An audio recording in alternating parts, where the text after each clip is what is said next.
Okay, let's start the shit show. Ooh, it's very exciting. Actually, it's gone really nice outside. Life gets messy and that's the plan. Truth, wild and in tow. Ladies and gentlemen, welcome to the shit show. Woo! There's no studio audience, so thanks, I appreciate that. Small clap.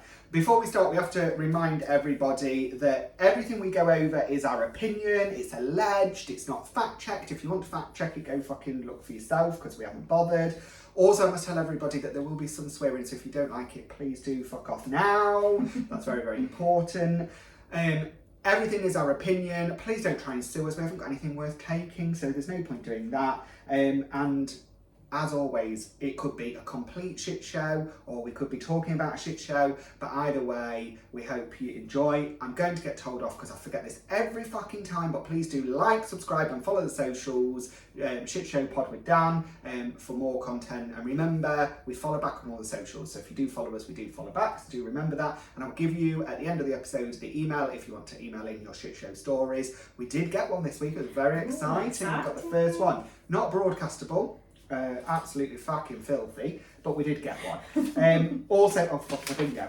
Also, if you want to play along with the bingo at home, you can do sound fails, camera stops recording, doorbell goes, dog barks. The dog is going to fucking make an appearance. Also, if you watched last week's episode, the person that's walking backwards and forwards over the door is an electrician that was just working my house. It's so weird, just random person in the podcast. Somebody comes to the door, we forget what we're doing, we go off on a tangent, we don't know what we're talking about.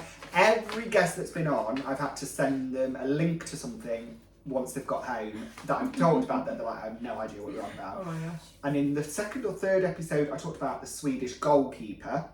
Turned out, wasn't Swedish, he was Nigerian, wasn't a goalkeeper, was what I thought and what I said, but then it turned out he was a goalkeeper. So basically, reminding it, we don't fact check anything, we also don't know what we're talking about, but please do follow along with the bingo.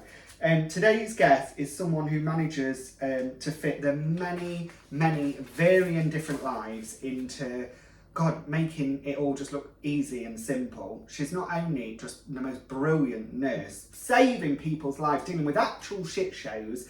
She runs her own health and wellbeing business. She plays cricket, supports the local community. She loves a good film, but not a scary one. She's basically happy to disappear down a rabbit looking after pets. She is an absolute stellar person with lots and lots of opinions. Please welcome, who deserves to be out of the house because she's got 3 teenagers and needs a rest, the wife of our previous podcast guest, John. Please welcome the beautiful Emma. Welcome. Thank you. There we go.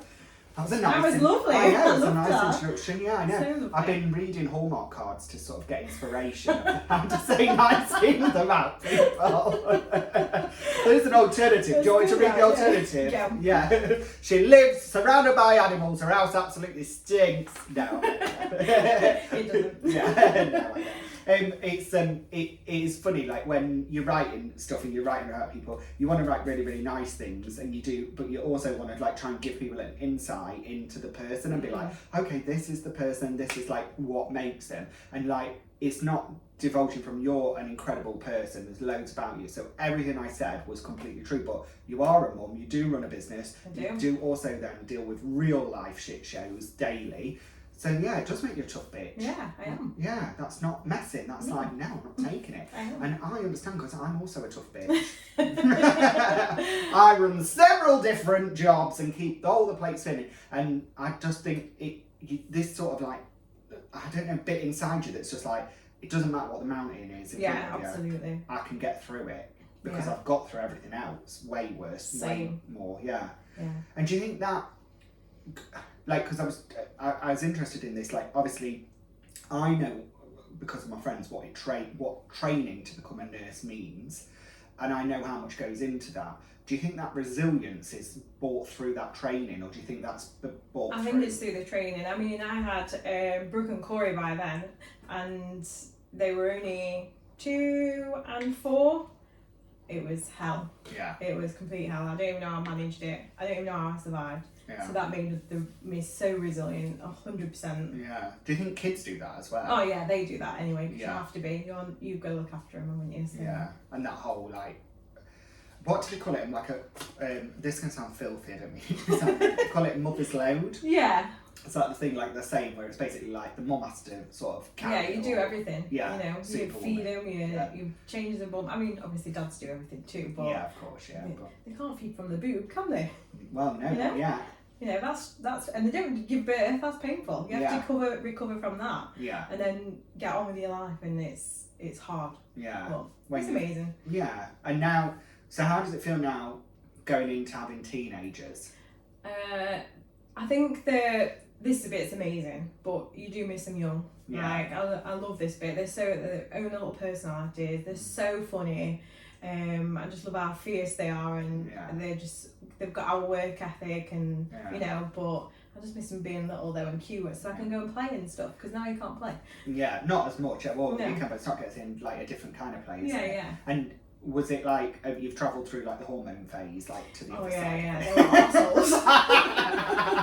Absolute arseholes. I know. Well, you know my sister, my nephews. I know. Obviously, I've been through it. My poor sister. She was like, "What has happened to these gorgeous children?" Yeah, between the ages of 13 and I'd say 16. Bye. Yeah.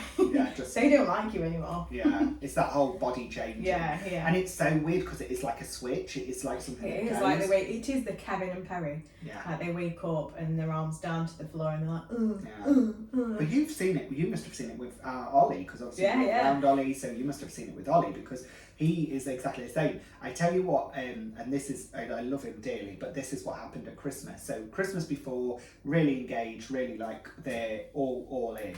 This Christmas, phone, hit, like down, like, you know what I mean? And it's just like 12 months, the difference of like the hormones kicking in and, oh God, okay, you know, and all that kind of, like you say, Kevin and Perry. And when you think about like Kevin and Perry, well, I think about Kevin and Perry, I used to think it's over exaggerated. Yeah, I did. Till you're around teenagers. Yeah. And you're like, oh no shit. And I was thinking, I was a teenager probably when that came out, and I was thinking, I don't like that. Yeah. But then when I'm complaining to my parents about how they were like, yeah. That's how you were. Yeah, I know, it's so weird. Do you believe in karma? Yeah, that definitely turned back around. 100%. You think it's coming back on you? And I think the mums and daughters, gosh, we argue so much. Not now, but we did at the time, and especially when you've got your hormones all over the place. And and you wanting to be with your mates, yeah, wanting to go out, and wanting to do. We're pretty chill though, laid back and good with the kids. So I think it's just don't pressure them, don't force them to do stuff they don't want. Just don't nag. Nag is a big thing. I hate that. So but then it's hard, isn't it? It's hard not to. Yeah. It's everywhere's a shithole, and they've got homework to do and this and that. So it's finding the balance, which is very difficult. Do you think work becomes then sort of like a relief? Yeah, that was my break. I was like, I guess I'm going to work. I know.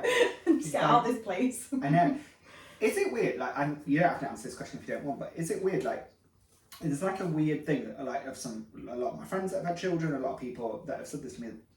It's sort of like a guilt for feeling a certain way. So, like, if you feel like grateful to be at work just to get out of the chaos of it, there's like a guilt of that, like I shouldn't be feeling that.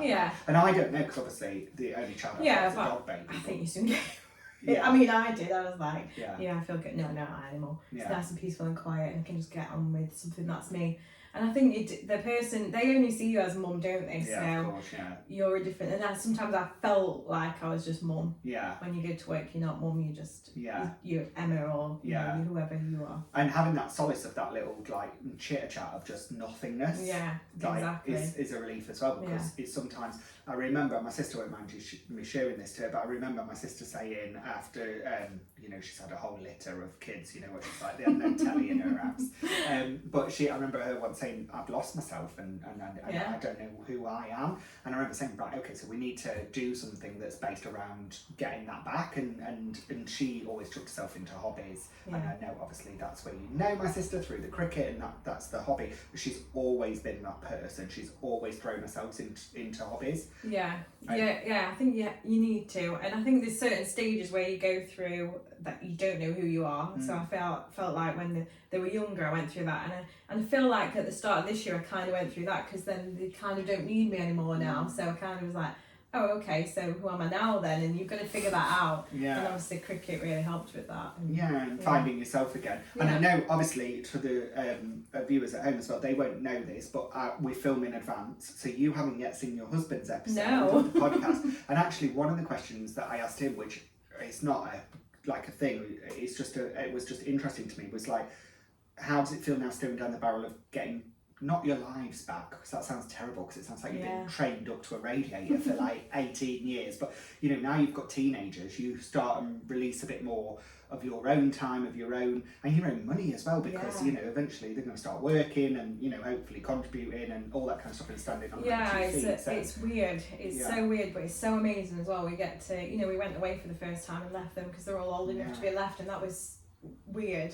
And I didn't ring them or check in or anything like that. We just trusted them and let them be and let them have, you know, a party, and just it was so nice.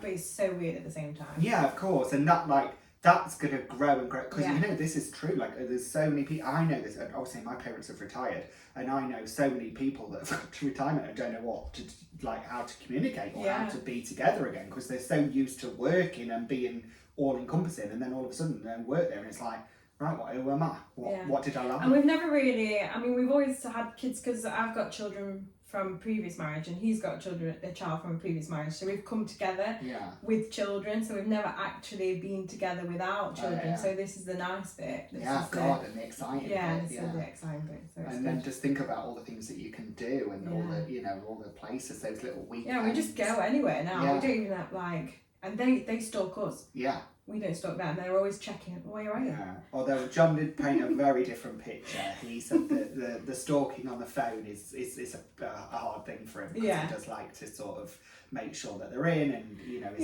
We do stalk, but they stalk more. Yeah, that's good, I think. Yeah, they always want to know. I think it's because they want stuff for free. Yeah, of course, yeah. Like, I'm going, why are you going out there? Why are you not taking me? Yeah, can you pick this up while you're there? Oh, I see you're in the supermarket, can you grab this? Yeah. So this is like something you won't know about me. So I lived all over the country. I've worked all over the country for a long period of time, about near on 7 years, I think. I lived all over in Norfolk, down in London, all over the place. And I didn't have to, but I decided to take a job back up at home, and I came home, and my mum said to me, I've been out of the house 8 years at this point. My mum said, look, come home, live with us, we won't charge you anything, you can live here free, and you can save up, and then you'll be able to buy a house, rather than come back home and start renting. Come back here, live here for free and save up. My parents went in a mean to give me a deposit, but this was their gift to me, to say live here for this period of time for free and not pay anything. And after 8 years of being out of the house, this is obviously a long time ago, but 8 years being out of the house, and then I come back, and I really struggled. I was like, oh my God, it was suffocating, to the point of like, oh my God, it was too much. But then I sort of thought, well, actually it's quite good, because I didn't buy shampoo, I didn't buy toilet roll, I didn't buy toothpaste. Obviously I had 8 years of living and paying bills and, you know, doing the boring, shitty stuff, putting a wash on and doing all that. All of a sudden I wasn't putting a wash on, wasn't buying anything. And I remember my mates was like, this is like heaven. Yeah, it's life. What a dream. Like, you can literally, like, they go to the supermarket and you can just tell them what they want and they just bring it back for you, and it's all free. It's like free life. So it really flipped for me. I remember friends saying like, this is great. And I remember thinking, yeah, it is. Like, it is. And I was so fortunate. You know, it was 7 months that I moved back home. I managed to save so much money, which I would never have done. But I also did not spend a fucking penny. I'm not even joking.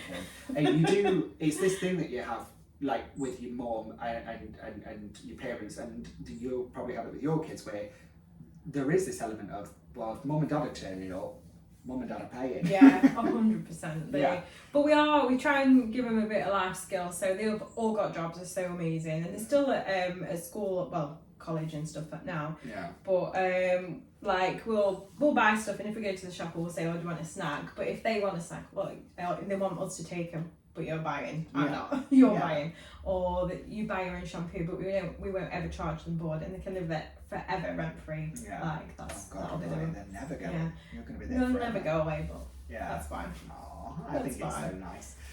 Do you think that, obviously now, I don't know, when did you start work, when you were younger? When I was 16. Did you? Yeah, I worked at the co-op. Did you? Yeah, £3 10 an hour or something like that. I can beat you. £2.70. Oh my gosh, I it's did work nothing, is it, when you at think swimming about baths, it? £2.70. I think what I used to do for £2.70 an hour, Yeah. not even, you would not be able to get me to even look up for it now. There's no No, way. I They'd be like, wouldn't. £2.70 an hour, you want me to do what? Yeah. Clean the toilets? No, thank you. Absolutely not. But I think that working from such a young age and that sort of thing, that kind of embeds this whole freedom and this whole, you know, like the working and earning, and that kind of freedom gives you that little bit of money where you can do those things that you want to do. Yeah, exactly. And treat yourself to those things. Yeah, we really wanted them to encourage the like social skills and the life skills, because I think there's only so much you can get from your parents. You've got to go get out and meet other people, and school can be so confining and different, can't it? Yeah. But go and work with adults as well and see like Brooke will have so many adult friends from work, or you know, and they're all like that. Harry, he has so many adult friends and he enjoys their company, and I think it just matures them and they get to see the world a bit more. It builds their resilience. Yeah. Is it really weird with the kids? Because everything comes back round again. So I know that I've lived 1,000 lives, so I know when the first time flare jeans were in, then they went out, and then they came back, I think, 2 years ago, or 3 years ago, whatever it was. And now there's a thing called boiler jeans. So you'll remember Skater, you know, when everyone was like Avril Lavigne in it. Yeah. Well, they're back in. That's Corey. He's got like these dangly dream, you know, they hang off their waist and they're huge on the leg, and I think, I used to wear them. I know. I actually wore, so I have a pair because I'm down with the kids. Gosh. I've got a pair. I'm still down with the kids. I'm still trying to cling on to my youth. I put them on the other day. I went over to my parents' mum and went, what the fuck have you got on? Literally, what have you got on? Where have these come from? And I was like, these are boiler trousers. Like everybody, like Skater Boy, like all that kind of thing back in. And it's like full circle moment, because they were in, they went out, and then, you know, like, do you remember pogo sticks? Yeah. Oh my gosh, they're so cool. I love the pogo stick. I would do it now. So I remember my sister had a pogo stick, and I remember I wanted a pogo stick so bad. And then by the time like I was sort of old enough, it was stilts that were sort of like in trend and stuff. And then I remember pogo sticks coming back round, and I must have been 20 odd. And I got a pogo stick off my parents, and I remember Mum was like, "You've always wanted a pogo stick," and I about threw my back out doing it, but I did want one. But this whole thing about trends coming back round, is it weird seeing the kids with like the trends and stuff? Yeah, it's weird. Like they've gone through a stage of wearing chokers, chokers. And I'm hoping that the butterfly clip thing doesn't come back. You know, the little. Oh, 100%. It's gonna, isn't it? Yeah. If that horrible belt, do you remember those horrible big? They're back, aren't they? So if they have come back, then the butterfly tip's definitely coming back. But she'll wear, some of the clothes. I think, I used to wear that. Yeah. The double denim kind of thing, and all of that, and hopefully the shoulder pads don't come back in now. Oh, they probably, who knows? When you think of double denim, do you instantly go to... Bewitched. I know, thank God. Every time. I was going to completely forget to say that group, you know, where they're all in a row singing and dancing. Every time. I know. That's what I think about. I know, as soon as you said it, that goes through my head. It's like word association. Could it be an illness that I've got? Because I do this all the time. Somebody will say... somebody was saying something the other day about whatever, and they're going on, and then they're like, such and such, what do you think? And I'm like, I don't think anything, and then I'm like, I get it, and I'm like, I tried to walk away, and I still, and I like, because I've heard a song, because of what they've said, it's a song lyric, and it's like, in my head, it's like word association. Yeah. Because the minute you said double denim, I went straight to It's like platform shoes, Spice Girls. Yeah. Yeah. Yeah. Do you think the Spice Girls will reform? Because it's their anniversary this year. Yeah, I don't think they will. Do you know? No. And do you think if they did, do you think it would be good? No. No. I mean, don't get me wrong, loved them in their time, and still love them now when you're out and about and you're listening to it, but not now. Did you associate with one particular Spice Girl? Like, Emma Bunton, Baby Spice. Yeah. Yeah. She's on Heart Radio. She's really good on She is Heart very Radio. good, yeah. She's beautiful as well, and she's so pretty. Yeah. I mean, they all are, but... Yeah, God, yeah. It is weird, isn't it? Spice Girls was like a movement, like a whole movement of like giving it to the society and everything. Yeah. And that kind of, I guess when we talk about things like are coming back, like that does still kind of happen, but not so much, well, maybe it is happening with music, but I don't associate it so much. For me, I felt like music moved us on to, I've just talked about Bewitched, I've talked about Avril Lavigne, I've talked about the Spice Girls, like their eras of clothes and times and everything associated with it. But I don't feel like that is what is the era now. I think that's the social media landscape we live in. Definitely. I think the rapid fire of everything is everything's different and it changes. And so, and it comes back more and more quickly, you know, like when we were younger, the 80s went kind of out and then the 90s came in big gaps. But now I've never seen Brooke particularly wear 90s stuff, 80s stuff, 70s stuff, and you're just like, what is happening? Which time are we in here? When I see the kids walking down the street in a Kappa top, and I begged my mum for a Kappa top. I remember just begging her not to buy me a Kappa top, not begging for a Kappa top. I remember saying please, like it used to be the shittest arsehole brand, like Umbro. I used to be like, please don't get me Umbro trainers, please, no. And then when I see the kids in it and they just are wearing it like unapologetic. It's like the New Balance. I would never have worn those ever. Yeah. Or like your socks high up. Yeah. Never. We'd have been killed at school if we was found wearing high up socks. Like it's death of us. It is. It's so weird. Do you think like hairstyles are doing the same sort of thing? Because I think I'd sent in some notes over. Do you think the perm will come back? Oh, I hope not. It's horrible. Do you think? Yeah. I hope not. Oh, I don't know. I mean, it suits some girls, but and boys. Well, I mean, it's coming in with the boys. That's what I was going to say. I read an article which prompted from doing the research. I read an article that of last year, there was an 80% growth in men having perms in the UK. It was crazy. Driven by the fact that people want that. It's got to be a good perm though, hasn't it? Yeah. That's the thing. Yeah. If it's not a good perm, I think Harry did it a few years ago, and it just went flat, and he was just like, that does not look good. And he was like, stuck to your head. Awful, and he was gutted. Then he just shaved it off because he was so annoyed by it. But I do think, and like I had blonde hair. I think the last time you saw me, I think I had blonde hair. Yeah, and I don't have blonde hair at the moment. My thing was my hair went so grey, that I was like, I don't want people to know my age. I'm going to start on dyed blonde, and I'm going to look dead young and trendy, and have it blonde. But then the upkeep of it was like bloody ridiculous. I think that's the same with exactly. But Corey, he's gone through like this, you know, where they all doing their that stage, and now he's growing his hair like Backstreet Boys. Yeah. So it's long, it flicks back, he's got like a curtain, and it's gone blonde. Yeah. You know, so that's come back in. Yeah. Really. I noticed that, especially with hair products, when you see like a wet gel look is gone to like this now in the shelves, but it used to be like the whole shelves. But it is really, I think it's really interesting, trends that go out and come in, to me and you, they define an era of a moment in time. I don't know if they do that for this generation now. No, and that's probably a good thing because they're not boxed. But like you've just mentioned, like 80s pads, so you do think obviously the 80s shoulders pad, and I do think there's some of that coming back. If you look at what's happened with Rivals, and have you watched Rivals? Some of it, just clips of it. Oh my god! Yeah, can't watch that with the kids because some of the scenes are filthy as well. Yeah, I have to turn the volume down. It sounds like I'm listening to No Good up in the living room. But I think with Rivals, because the costume and the music and the way that it's put together is so well done, you can see that driving through in the clothes. Yeah. So I think I've just saw some previews of autumn. I know it's ridiculous because like we're barely out of the summer, but I've seen previews for autumn coming out from quite a few of the designers and stuff. Some people releasing previews, and there is that 80s tint coming in. I do love it though. Yeah. I do love that it. Polka dot, that whole. But they love that kind of. I find all of mine love that kind of music as well. They go all the way back to the 80s, like the 80s rock, and they love it. So I feel like they would wear that kind of stuff. But John also did tell me, so spoiler alert, that you guys are quite heavily into music and like, you like it as well. So that's part of your household thing. It is, We dance. I don't know how many times we've danced in that kitchen. All of it.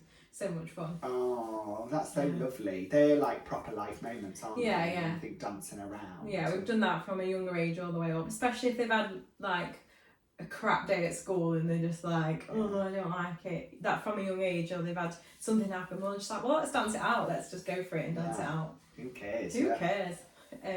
Yeah. Oh my god, it sounds so much fun at your house. It is. I love it. Maybe you should start getting more kids in. Absolutely not. We've got enough nieces and nephews for that anyway. So. Yeah. So you talked about like finding yourself again, and that obviously I know that you play cricket for a ladies team, and you mentioned that that's part of it as well, like that getting out and being like that kind of, okay, yeah, I'm not mum anymore. I'm now, you know, how important is it to like pick up those hobbies and keep hold of those hobbies? Oh, it's so important. I used to be really bad at, I wanted to do hobbies, but then I never really stuck at anything. And when I said I was going to play cricket, John was like, all right, because he knows that I will drop. But this is just, it's so good. It's good for your health. They're all so funny. They're all very much like me. We're all really chill and just really, it's just, I love it. And it is really good for your mental health, your physical health, and just everything about, you know, getting out of that house and being you, you know, and not mum or wife or, you know, nurse or whatever it is you do. Yeah.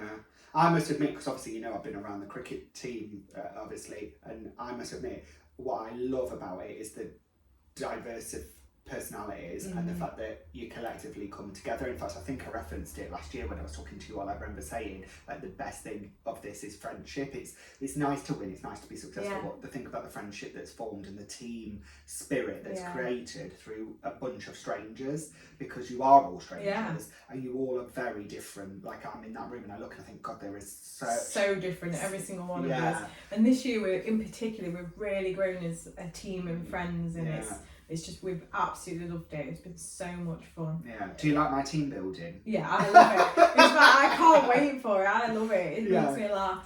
We say that every year. Oh, when are you going to come? Yeah. I'm excited. I know. I always, this sounds so big-headed, but obviously because I do stuff like that and that's part of what I do for my job, I always wanted to go into sports teams. I know nothing about sports, but I've always had this ambition that I'm going to go into a football team and I'm going to deliver team training and go into team. So actually, when I got my opportunity, when Sarah took over as captain, I was like, oh my God, I can come in and like give team building classes, and they all have to do it because like they have and it was so good. Yeah. The quizzes, the games, it's just brilliant, and you're so funny as well. Like you are. I did say to John like you're absolutely loving me, so funny. Oh, that's nice. It's a big hype though. It's not always the case, you know what I mean? Sometimes you do actually have to crack a rib to get a laugh out of some people. That's true. There's a lot of miserable people. Well, not a lot, but there is some, I think. But no, I love being on the team.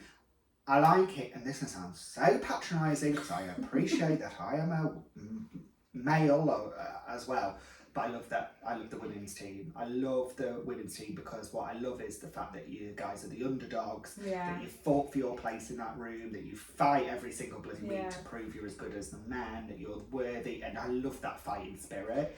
I think I've always had powerful women around me my whole life, and so I love that energy. That's the energy that you really feel it as well. And in particular, our team, we're quite older. There's not a lot of younger ones compared to the other female teams. They've got a lot of young ones, but ours, a majority of us are 35 plus. There's only probably one, maybe 2-3 of us that are younger than that. Yeah. So for us to be even older as well and just and still have that. Yeah, and also it broadens your mind, don't you think? All the different types of personalities. Yeah, definitely. And people, like, just makes it sort of like wild. So you've got your cricket, which you've mentioned you've loved. Have you like gone nerdy on it? Have you gone like because some of your teammates are like, can read me the rule book. Yeah, I have no clue. I just attend. Yeah, I remember on the things where she has to write soft or hard because I'm just like, I don't understand. I get the soft ball, I get the hard ball, and I score when I don't make John. Obviously. Yeah, he loves it. He does love it. He says he doesn't, but he does. Such a big cricket fan, he can't get off. But other than that, I have no clue. I know what a 6 and a 4 is now, and I understand that. There we go. I do not know, and I don't wish to know. Some information. Do you feel like this in life? Sometimes you think, well, I don't want to. I don't want to hold that in my head. Yeah, no. I let go of crap if I don't need it. It's not important. Yeah, I actually said this to somebody's amazement yesterday. Somebody said something to me and I said, please don't finish that sentence. I don't want to hold that in my head. Yeah. And they're like, what? And I was like, I don't want to remember. That's not something I wish to know. And if somebody tells it me, I'll be like, I'm just going to forget that now because I don't need that in my brain. Yeah, just like... We've got enough in life to fill my brain up with crap. Yeah. What's your kind of like go-to for relaxing then? So you've got the cricket and the team, obviously. Yeah. That's what you're doing. Reading. Yeah. I love to read. And you Kindle or a proper book? No, proper book kind of yeah, person. yeah. I am such a geek when it comes to. You want to touch the paper. Yeah. And smell it. Yeah. Yeah. And now, like, how many books can you get through? Are you like? This year so far, I'm on 9. I think I've read far this year. Yeah. So I try and get through at least one a month if I can. It's hard, but I do. And I like to collect them as well, like certain old ones. So I've got nearly all the Charles Dickens ones that are from about 1930 something. So, oh wow! Yeah. Like, God, that is lovely. Yeah, but they just look so cute. Yeah, all there. Yeah, they smell amazing. And you just think of like the people that they've passed through as well. Do you read them? Or are they just decorations? Yeah, I've read all of them, and then the decorations as well. Yeah. Oh, that's so cool. I love to read. I'm like you. I do love to read, but I can't read. I can't. If I sit in this house and pick up the book, I can think of 1,000 things I could do. So what I've done, and this is not for everyone, but I've got really into audiobooks. And so when I get in the car, because I'm sometimes in the car 2 hours or 3 hours or whatever, and I put the audiobook on, and I've blitzed through so many books since I've started listening to audiobooks, and like recommending books and saying to people, oh my God, I listened to a book called The Nightingale, and it's Hannah. Oh, I can't remember her name. I'm going to completely bloody forget. And it was so gripping. I was listening to it in the car. It was so gripping that I did come home and then I carried on listening to it. I couldn't stop listening to it. Oh my gosh, I love that. Yeah, and it's been turned into a film actually, and it's incredible. And it's a weird book, but I share it with you because I know you mentioned that you do like all things sort of ornithological and stuff. But it's a weird book because it's based in France when it's occupied by the Nazis. It sounds so bizarre. And it's a harrowing story. There's a couple of things that happen in it that are gut-wrenching and pull you out. But it's so incredible, and it's based loosely off a real story, and I love that. I love that kind of real story element, and I like that when I'm reading, that building the character. And it's, I think, easier through an audiobook to build that character than reading, because when you're reading you've really got to commit to it and try and formulate that image, but when you're audiobooking you can sort of hear the voice or hear the character. Yeah. What kind of things do you like to read? Oh my gosh, I'll have like 3 or 4 on the go at the same time because I like different things. So I'll have a bit of a self-help one, maybe a bit of, I don't know, ancient Egypt or something like that, and then the girl soft porn. Yeah, which I love. It's so good. Like escapism. Yeah, and I'm just like, I'm a fast reader as well, so I can think fast, and I can, like, you'll hear the voice, I can hear the voice in my own mind and look at what the characters are. But they're so good, and they're so romantic, and it's just so nice. And what I like about them the most is that they make men, who they are, because I think men get a lot of crap from women. I do think that, and I think from society, but they are loving and they are kind and they are. And that's what that demonstrates. And it just makes it real for people. Yeah, I think that's so lovely. I read a really good book called Margot's Got Money Troubles. Oh, yeah. Yeah, I can't remember the author. But that's like, not soft porny description, but that's a really funny, quick, fast-paced, light comedy book that's just sort of easy to read, but it's got a really lovely, warm story through it. I love about those books. Yeah. They're funny as well. When I read them out, I'll read a little bit to John, especially, and he'll be like, that's so dirty, like, what are you reading? But dirty books are on the rise. Yeah, everybody loves them. Yeah, I mean, Julie Cooper, she's been knocking them out, God bless her, she's gone now, but she was knocking them out for years, filthy books, but then Ali, I forget her surname, but Ali somebody or other, she's so good. She did the Off Campus and the Love Fairy that's coming out from Amazon. So. Oh my God, Off Campus is filthy. Yeah, it's filthy. But if you've read the books, filthier. Yeah, then for sure. When they couldn't put it on the telly. No. So I imagine the Love Fairy will be the same because I've read that one and that's coming out soon, so I'm excited for that. Yeah. Do you think the rise of filthy books comes in sort of conjunction with like the growth of 50 Shades of Grey and that kind of thing? Yeah, and I think I feel like women can feel like they can be like that, and that's okay as well. It's always been a man can only be like that, but actually it's not like that, is it? It's women are the same, and again it's quite romantic, so, and that's what women tend to like a lot of. The nice guy and the romance and the a bit of bit of dirt in between. Yeah. Well, I guess that harks back to even like movies, like, you know, like Pretty Woman. Yeah, exactly. That's what it's like. It's like reading Pretty Because Woman, ultimately that Dirty Dancing or something like that. Yeah. Because Pretty Woman's story about a hooker. You know, Dirty Dancing's about an affair, isn't it? Yeah, exactly. Of a teenager. So the stories are quite like to the wire, aren't they? Do you like? Because there's a couple of books that I've listened to that are a bit filthy. There's the one that did get turned into a film. It's like I think it's called. It's been turned into a film. It's called like Boyfriend Material. But I read like Royal Blue or Red, White and Blue or something. That's really filthy. That's a gay book. Not that it's not gay people have to read it, but it's quite filthy. And because I listened to the audio, at some points I was like turning the volume down, like because I do get really self-conscious that people can hear my headphones and think I'm sat there listening to bloody porn. But do you think, like, because you're reading a physical book when you're on holiday and stuff? Yeah, like no one has a clue, do they? Yeah. No one has a clue unless they, you know, Google the page or whatever, or they've read it before. Yeah. Which, you know, sometimes I've had somebody who I've read it and they're like, oh yeah, that's a good book. Yeah. I love that. Yeah. Has it ever and they give you a bit of a wink of like, you know what that means. Yeah, you know what they're going to say. Do you ever blush though? Never. Do you not? No. Oh my god, I remember I was on holiday a few years ago and I was listening to one of the books and there's like a sex scene in it and I must have been bright red because I'm sat by the pool, I'm surrounded by people and there's a filthy book, which is good, like it's good, like good writing because that makes you bought into it, like you're bought into the story, aren't you? So in a way you think, yeah, this is good writing, but yeah, this book is so filthy and I feel like everyone can hear it and I was like bright red and like super like, oh. Yeah, I feel like when, it depends how old you are as well. Brooke read the Off-Campus book before I'd read it, before it came as obviously a series.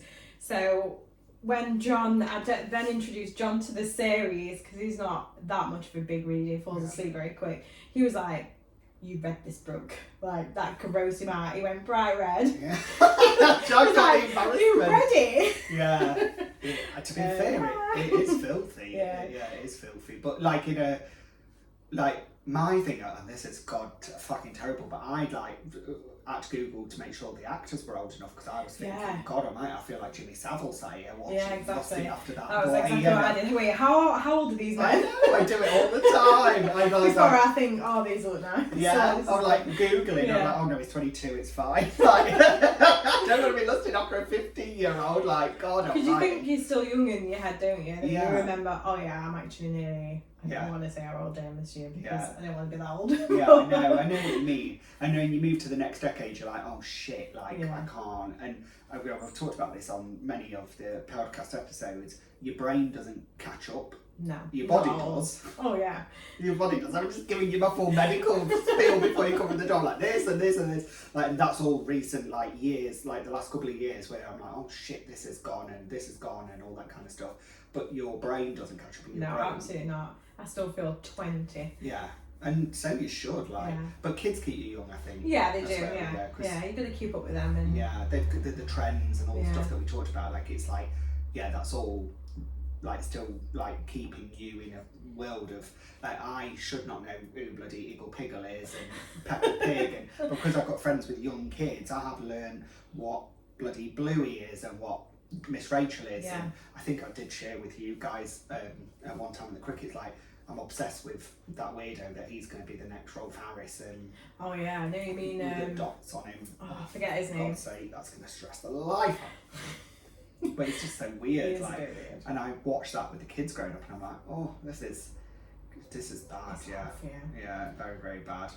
God almighty, how did we go from... I know. From dirty girl porn. Yeah, dirty girl porn. But it's nice, it's empowering for you. Yeah. Yeah. Definitely. And it gets you to a place where you escape and you're away from it all. Exactly. Is there anything else that's like that? So, like, that's sort of your escapism? I think our business, because it's health and well-being, so that's just, it's a beautiful space, and you go into that room and you just feel so relaxed, and it's just got good energy, and the people that work with us are so amazing. You know, we learn a lot from them and they learn a lot from us.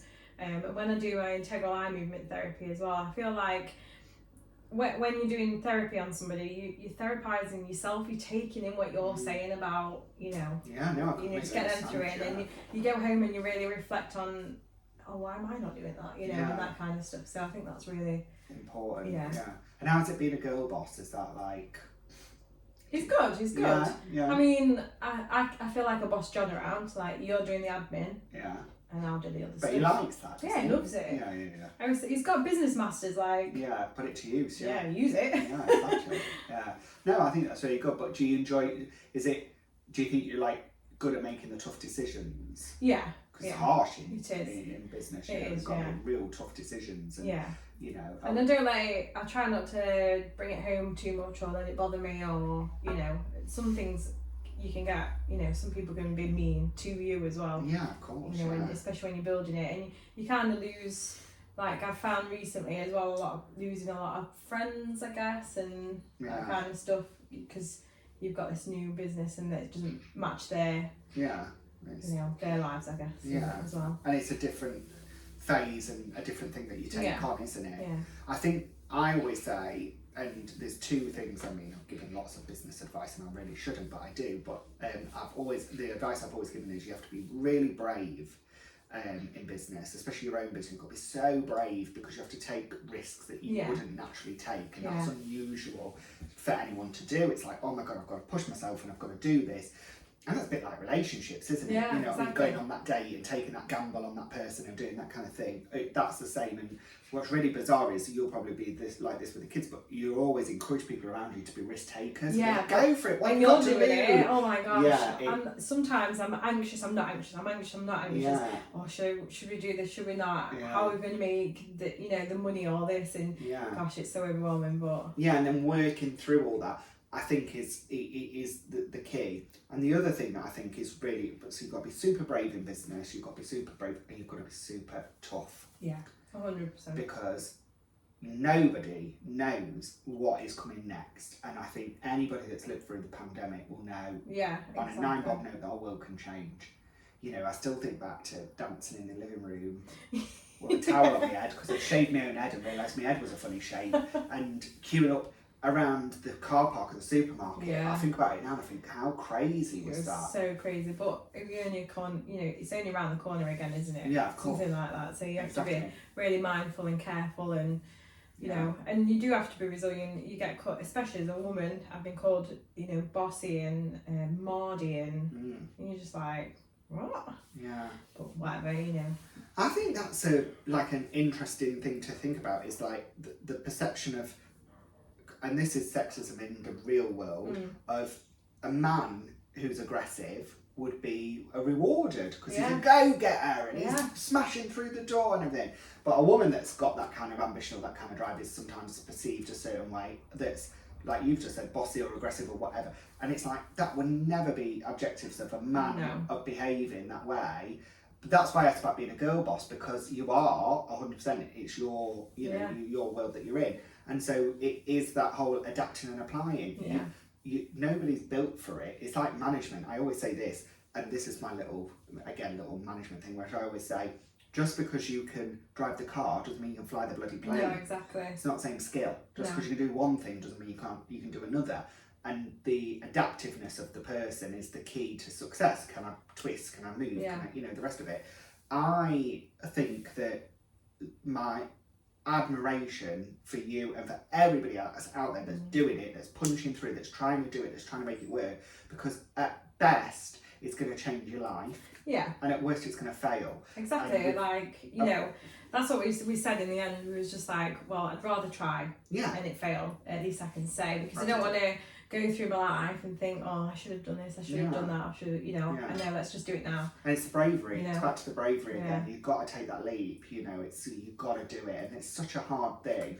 And I think the reality of being in the health and wellbeing space is, it's evolving every day, all the time, all of the time, because we're becoming more conscious to look after ourselves. We want to understand more about how to live, and feel fully fulfilled, which means that we need all aspects of health and well-being. And it's not nothing we've not done, years and years and years ago. It's just that I think life's caught up with us and we've not evolved with it. Everything's so fast-paced. You've got social media, emails constantly, and then our brains are not made to evolve like that, so now it's like we're relearning those skills again because we used to do it. Yeah, obviously, without getting too political, I think underfunding in certain services has driven certain behaviours, and overfunding in other services has driven certain behaviours another way. You know, I'm very open in saying that, you know, I've been to the doctors about a problem and they're trying to peddle something that is for something else. And I'm like,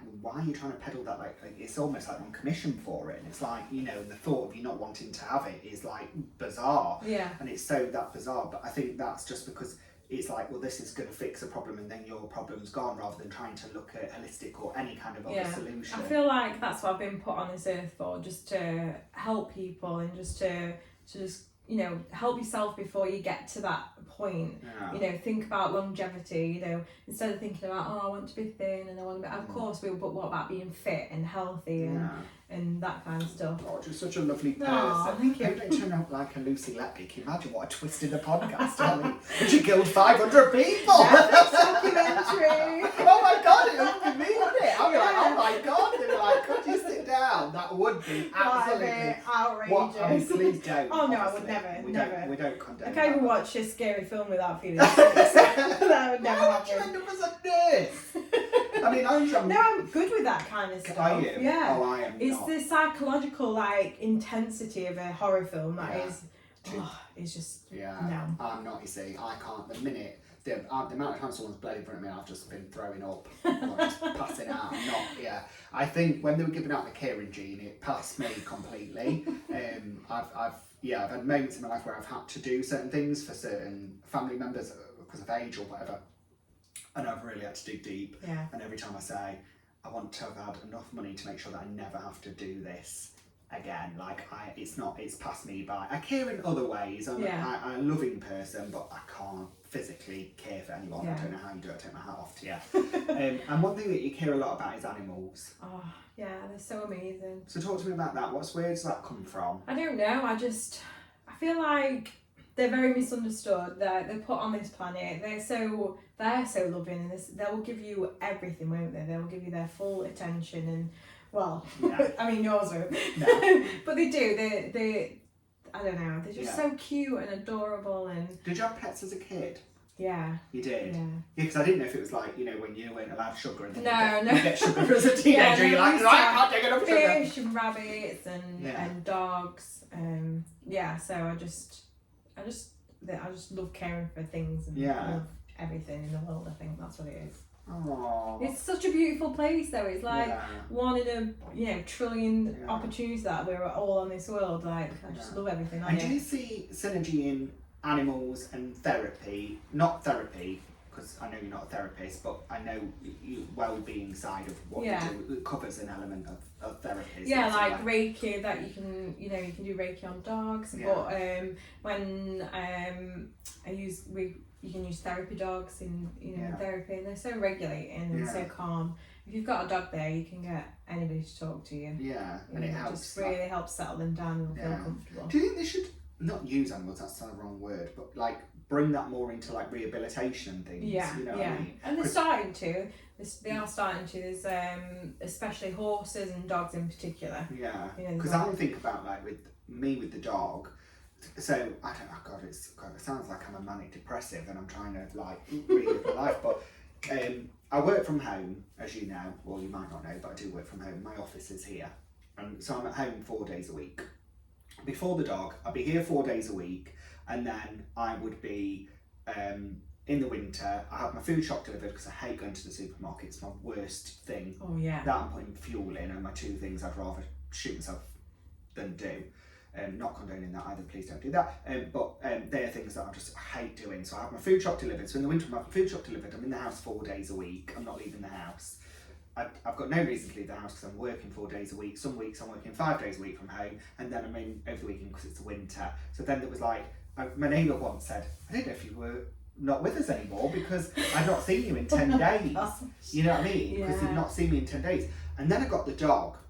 And my whole life changed because you have to get up every morning, every night. You've got some sort of semblance of getting out of the house. And God's honest truth, I've spoken to more neighbours and more people since I've had that dog than I ever have in the 7 years I've lived here. Yeah. As soon as I got the dog, I was like, I know everybody. Don't know them, know their dogs. Yeah. And straight away I'm like, I know the dogs. Don't know the people. Can't tell you the people's names. Can tell you the dogs' names. Know them by the dogs. But I was thinking about this and thinking, like, if you were like, you'd had a knee operation or a hip, like, they should get animals involved because it get like it makes you get up, it makes you go out, and it helps with loneliness, and I think like a lot of people would feel uncomfortable just going out for a walk on their own. You know, they would, they wouldn't. Although we do encourage it because they can put a podcast on and walk around and listen. But some people, and I think in particular men, like I know my older neighbour, he'll always say, oh, I can't just go out for a walk, but if you've got a dog, I feel like, and you can say hi to people then, because I can't just be a random guy who's walking down the street and just saying hi, trying to talk to people, but when you've got as soon as you've got a dog, people will talk to you. I spoke to one of the neighbours yesterday that I've not spoken to before, and I thought, God, I've never spoken to you. I would never have spoken to her if I've not had the dog. And she got her dog, and we stood there talking about the dogs. Like it's just so weird. It's like a coming thing. Cute, though, aren't they? How many pets is too many pets then? Because you did say you'd want a zoo if you could get a zoo. I could, but I'd have a big house and a big farm. Yeah. Like huge. Yeah, to keep it all. Yeah. So, but I think you can have too many. Yeah. Can you imagine having 25 million cats in your house? Yeah, I know. That's what I was thinking. I don't know. I think that's a bit too much. Yeah, and then running around after. Yeah. What's the one animal that you'd want? A pig. Is it? Yeah. Oh God, there's fucking pigs here. We're surrounded by them. They're only up the road. I mean, we're right near the pig farms. I walked out this morning. I was like, Jesus, it stinks. In particular, like a micro pig. Oh yeah. It's so cute. I want to put a little collar on. Watched Clarkson's Farm. Yeah. Oh my God. No. When the pigs and one of the series where I was roaring my eyes out. I did. You know, because obviously on the 614 we've got all the pigs. Yeah. I can remember ringing John on my way to work, and he was like, I was like, there's something, a big van thing coming to pick the pigs up. I'm like, where are they going? Because I'm a bit ditzy like that. And he was like, well, I'm going to tell you this, but they're actually going to be killed. And I was absolutely I was just crying always. I was like, oh my gosh, I'm witnessing. And he was like, no, actually, they're going to a spa. Just pretend they're going to a spa. Yeah. Do you eat pork? Yeah, I mean, I eat it, but you see. I'm not great with meat. If I he'll have to prepare it. Yeah. If I can see it in the animal form, I feel guilty. No, that's fair enough. Yeah, but I'll still eat it. No, that's it. I don't eat pork, not for the reasons of loving pigs. I just don't. I say that all the time to people. They're like, yeah, but you eat bacon. I'm like, oh yeah, I'll have a bacon cut.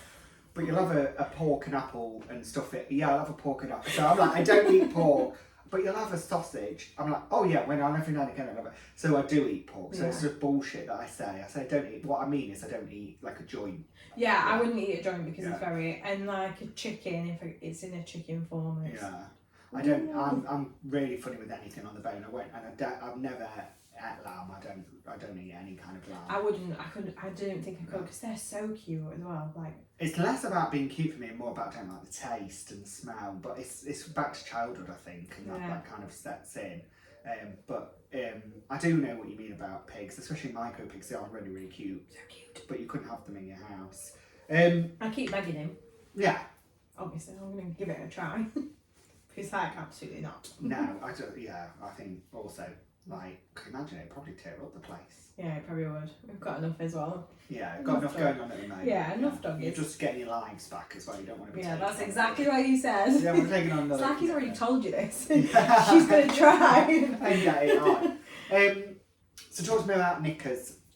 I read this week that M&S knickers, which reportedly used to be the best knickers on the market, are being beaten hands down by supermarket knickers. Oh yeah, 100%. I definitely get mine from supermarket. Yeah, and that's where everyone's sort of flocking to. And it made me think because M&S have become really famous for their food. Like, let's face it, it looks incredible. Yeah, it's good. It's good. And it is incredible. And it tastes amazing. Yeah. They've nailed it on that. So it made me think of, like, they're less interested in about famous for knickers because they were famous for a long time on knickers. And supermarkets, do you think they're growing, not for knickers, but do you think they're growing just because it is the convenience of it all. Oh yeah, it's so convenient. You can go and get your milk, and then I think, oh yeah, I need some more pants or some more socks. Yeah. But all the places can you do that? I never really hate shopping anyway, as it is. Yeah. You've got everything all in one. Do you feel like you get sucked in though? Because can I tell you, I only wear pyjamas. Spoiler, little fruity bit here. I only wear pyjamas in the winter. Never wear pyjamas in the summer. And I buy pyjamas when I go to the supermarket. I get sucked in. Yeah, I get sucked in on anything and everything. If it's cute, I'm just like, and it's there, so that doesn't help. Because normally you would either order online or you go out, purposely for outfits. But when you're shopping and then you just see a cute outfit, you're just like... Are you a big online shopper? Not really. I'm more of a charity shopper, actually. Oh, yeah. I love it. You can get some proper finds in the charity shop. Yeah.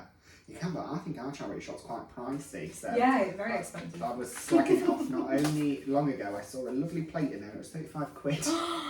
And oh my God. It was like Art Deco, which is fair enough, like it was kitsch, but it's like 35 quid in a charity shop, mate. Christ. Yeah, I know. I feel like some charity shops are getting more expensive than actual shops. I was like, Margaret, put a mask on, you robbing bitch. Yeah, exactly. Like, she literally taking the thing. I paid for the electric for a month in there. Anyway, I didn't buy the plate. I thought, fuck the homeless. Let them be outside. I don't go here. Do you think there's a lot of pressure on us now to be like role models, especially with having kids and stuff? Do you feel like you feel pressure to sort of set the role model agenda? Yeah. Especially having a daughter and definitely, and just being like a nurse and everything, you know. Yeah. I feel like I always have that. You've got to be good. You've got to be mindful of what you're doing. You've got to be this. You've got to be that. I do understand that because I watched, and I don't know if you've seen it, but on Netflix there was a documentary, Should I Marry a Murderer? Oh yes, yeah. Yeah, and I had lots to say on that. I was very vocal on my social media about it, and some people didn't agree with what I said because she was in a coercive relationship and all the rest of it. But I'm like, but she was a doctor, and I hold those kind of people up to a higher standard, and you do the same. Yeah. Like, you know, you can't be out shot in tequila through your eyeball. People are not going to want to then have you care for them in another way. Exactly. So it is harder for you guys. It is, yeah. You have to be mindful of what opinions I have, and so I tend not to have them really in public. Just keep it. Or keep them to certain people. Keep them to certain people. You can get. And then I can go mental. Yeah. So tell me, what's been your shit show of the week this week? So I do ask before you come on the podcast. I always say, what's been the shit show this week? So. So on Sunday we played a full day of cricket, a full festival. We've had a busy weekend. We've been out Saturday night to our friends. John got the most drunk I've ever known him in my entire life. Oh wow! Yeah, like the whole relationship. He was so drunk. I've never seen him like that. So that annoyed me. Yeah. And then the next day I came back and I told the boys to clean the room. And they'd done it, and I was like, that's amazing. I walked into the kitchen, and all the plates, the cups, you name it, everything was on the side. I was tired because we'd not got to bed till like 3. I'd got up early, we played cricket all day, and I was fuming. And I just thought, what a hell. Yeah. Like, that was my shit show of the week. And then what did you do? Did you have a little strop and take yourself off, or? No, I just did the parts and stopped moaning. Oh God, you're such a good person. I'd have rained hell on everyone. I'd have been like, nobody. I'd have bought a box with a lock and locked everything away. Like, nobody gets another fucking cup. I've learned my lesson now. This is absolutely, you can moan away, but nobody hears you, and they still do it again the week after. So I just like, okay, I'm just gonna wash them. No, that's good. Well, my shit show of the week is I have bought new glasses. Yes, I bought them for the podcast. I bought 4, and then I've gone and fucking smashed one. So now I've got 3, and it's just so annoying when you've got a set of something and one goes. And I know this is so pathetic to say, and I know this is really materialistic, but I always feel like if I smash it, I'm annoyed at myself, but I can live with it. But if someone else smashes it, it really does grate on me. Yeah. So I never like anyone loading the dishwasher or doing anything. I'm just like, please don't touch anything, because I'd rather smash it myself and live with the thing. I said that quite a few times, and then this week, having smashed a glass, I'm really fucking annoyed, and I'm like, for fuck's sake, and I've just not been able to get over it, and it's like that shit show thing where I'm just like, for fuck's sake, it's so annoying. Now I've got 3 glasses, I can have 3 people round for dinner, you know, that kind of thing. And that just sent me over. You know, that's just that one thing where you're just like, some things just tip you over, and you're like, I hate my life. Yeah. This is the worst life ever. This is shit. But then you're on the spiral, and then you just pull yourself back and you're like, get a grip, it'll be fine. Yeah, cheer on. And then you're like, I can't even believe I was so grumpy about that. Yeah, indeed. People at home can email with their shit shows of the week. shitshowwithdan@gmail.com is the email address, so please do send us your things. Somebody did send me really filthy shit show of the week. They involved actual shit, which I thank them for. I emailed back very politely and said thank you for the email and for being a listener. It's not broadcastable. We can't pull that kind of filth out. Oh and listen, we can say fucking anything, but we've got limitations. So right, it is. I'm so grateful for you being with me, and it's just flown by. See, that's how quick so chatting goes. But thank you so much. I am sure everybody that's listening at home will be giving you a massive round of applause. So thank you so much, Anna. There we go. That brings together the end of another shit show. Remember, you can like, subscribe and follow on all the social channels. I always like to leave a little bit of Pearl of Wibson at the end of every episode, and I always say the same thing. And actually yesterday I saw the inspirational memes, as I call them, on the internet. So I'm going to recite one of the inspirational memes, which is life is miserable without money, for sure, but a lot more bearable. So for my sanity and for my life, please do like and subscribe and follow on the Shit Show channels. Thank you so much for being with us for another episode. Please do send in your Shit Show comments and like and subscribe. And thank you so much, Emma. Thank you. Thank you. Oh, we're done.